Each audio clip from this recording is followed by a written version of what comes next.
મેથ્સમાં જોઈશું. એમાં વર્તુળ સંબંધી ક્ષેત્રફળની ચર્ચા કરતા પહેલા વર્તુળના સંદર્ભમાં કેટલીક અમુક શબ્દથી પરિચિત થવું પડશે, કેટલીક વ્યાખ્યા જોવી પડશે. જેમ કે સ્ટાર્ટિંગમાં હું તમને વર્તુળનો ચાપ કોને કહેવાય, ચાપ પરથી લઘુચાપ, ગુરુચાપ, અર્ધવર્તુળ ચાપ, પછી વૃત્તાંશ, લઘુ વૃત્તાંશ, ગુરુ વૃત્તાંશ, વૃત્તખંડ, લઘુ વૃત્તખંડ, ગુરુ વૃત્તખંડ, આ બધાની સમજ સ્ટાર્ટિંગમાં કેળવીશું. પછી ધીમે ધીમે બધાની સૂત્રો જોઈશું. સૂત્રો જોયા બાદ તે બધાના એક્ઝામ્પલ આપણે સ્ટાર્ટ કરીશું. તો સૌથી પહેલા સિમ્પલ એક વસ્તુ સમજો. માની લો કે ધારો કે મારે આ ત્રિકોણની પરિમિતિ શોધવી છે. તો ત્રિકોણની પરિમિતિ શોધાય, બધાને ખબર જ છે કે ત્રિકોણની પરિમિતિ શોધવી હોય તો સર ત્રિકોણની ત્રણ બાજુનું પ્લસ કરો તો ત્રિકોણની પરિમિતિ મળી જાય.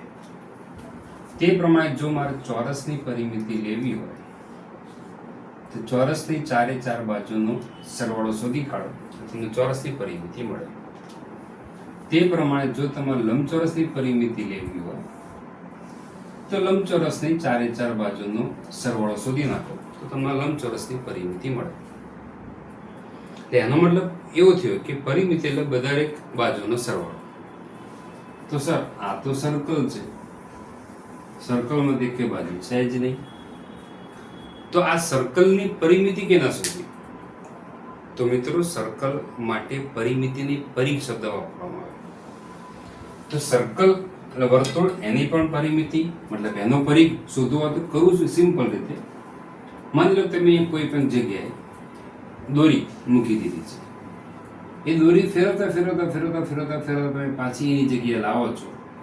એ જે દોરી થાય તમે સ્કેલ પર માપી લો છો, એને કહેવાય આ વર્તુળનો પરિઘ. તો સામાન્ય રીતે વર્તુળનો પરિઘ આ રીતે શોધવામાં આવતો હોય.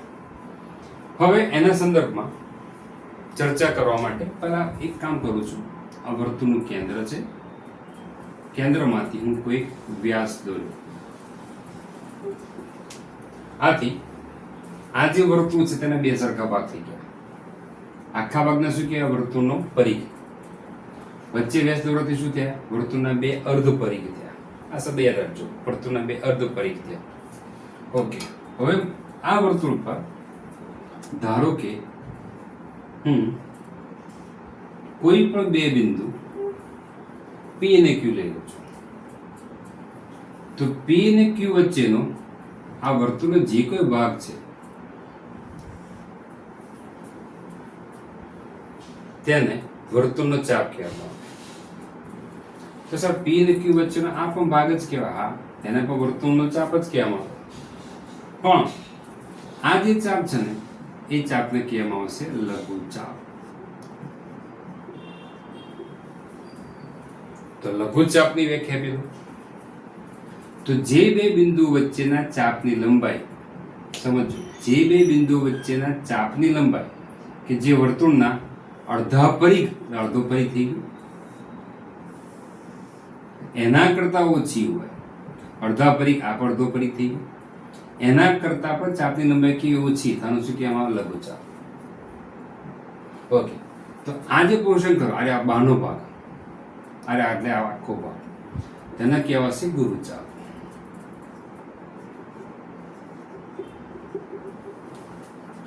તો જે વર્તુળના ચાપની લંબાઈ વર્તુળના અડધા પરિઘ કરતા પણ વધારે હોય, અડધો પરિઘ થઈ ગયા, આટલો પછી અડધો પરિઘ છે,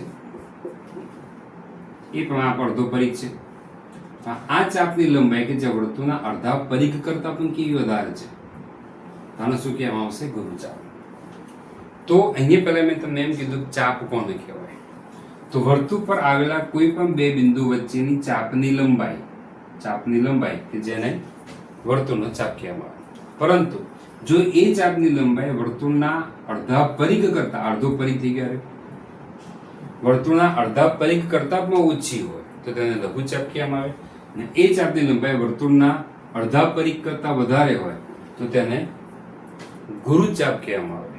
ઓકે, એ ચાપની લંબાઈ વર્તુળના અડધા પરિઘ જેટલી હોય તો તેને કહેવામાં આવે અર્ધવર્તુળ ચાપ. એ ચાપની લંબાઈ વર્તુળના અડધો પરિઘ એના જેટલી થાય તો તેને કહેવાશે અર્ધવર્તુળ ચાપ. ઓકે, હવે આપણે ચર્ચા કરીશું વૃત્તાંતના સંદર્ભમાં. હવે આ તો એક વર્તુળ છે.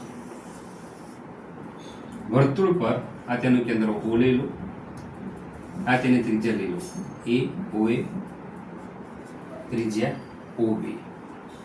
આપણે ચર્ચા કરી ગયા તે પ્રમાણે બિંદુ A ને બિંદુ B વચ્ચે ઘેરાતો આ ભાગ એને શું કહેવાય? વર્તુળનો ચાપ કહેવાય.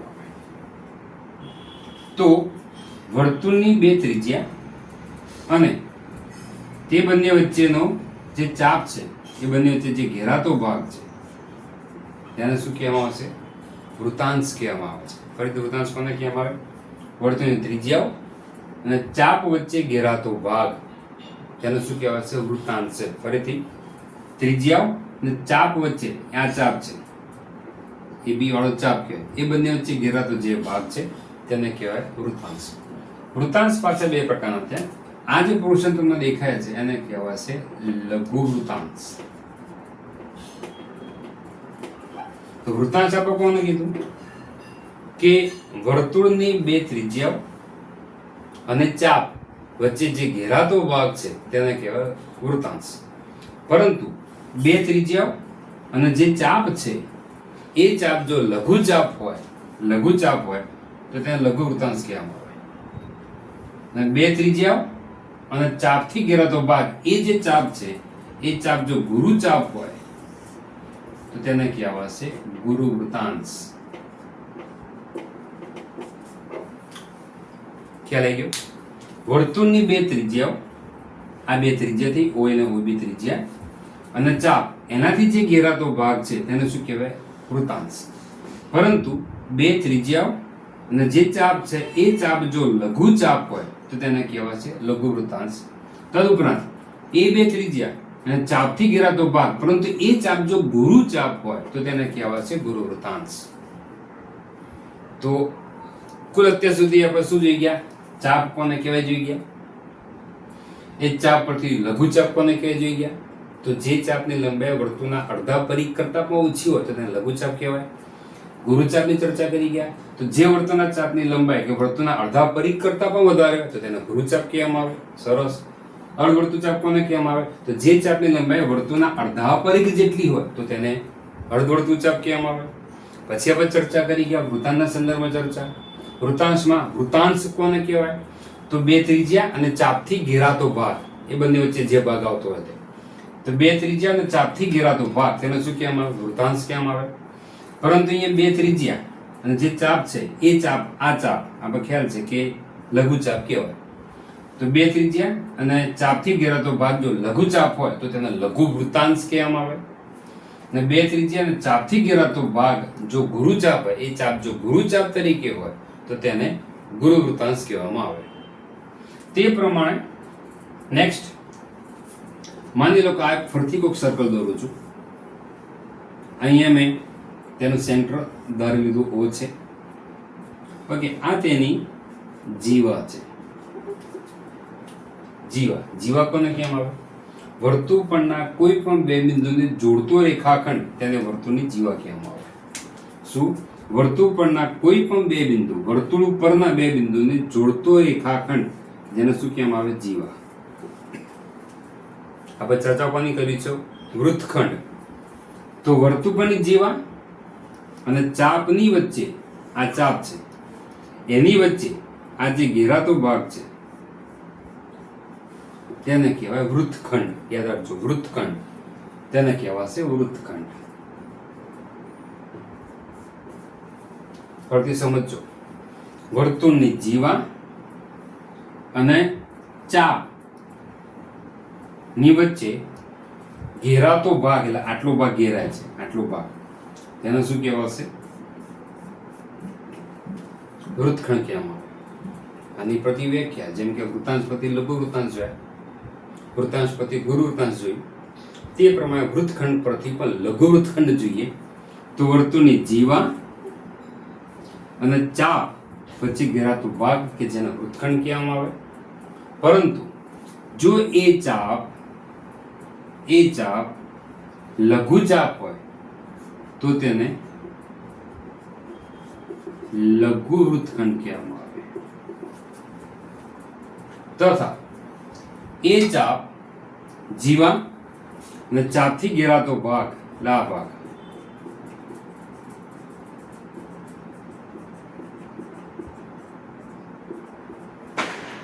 એ જો ગુરુ ચાપ હોય, જીવા અને ચાપથી ઘેરાતો ભાગ, પરંતુ આ ચાપ કેવો છે? ગુરુ ચાપ.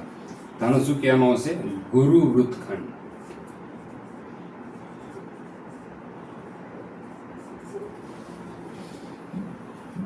ખ્યાલ આવી ગયો? જીવા અને ચાપથી ઘેરાતો ભાગ, મતલબ એ ચાપ કેવો હોવો જોઈએ? ગુરુ ચાપ. જોઈ શકાય છે ગુરુ ચાપ છે. ગુરુ ચાપ એટલે કોને કહેવાય? વર્તુળના અડધા પરિઘ કરતા પણ જેની ચાપની લંબાઈ વધારે તો તેને ગુરુ ચાપ કહેવામાં આવે. એટલે આ આપણો ગુરુ ચાપ થઈ ગયો. ગુરુ ચાપ અને જીવા એ બંને વચ્ચે ઘેરાતો જે કોઈ ભાગ છે તેને શું કહેવામાં આવશે? ગુરુ વૃત્તખંડ કહેવામાં આવે. તો ફરીથી ચર્ચા કરીએ.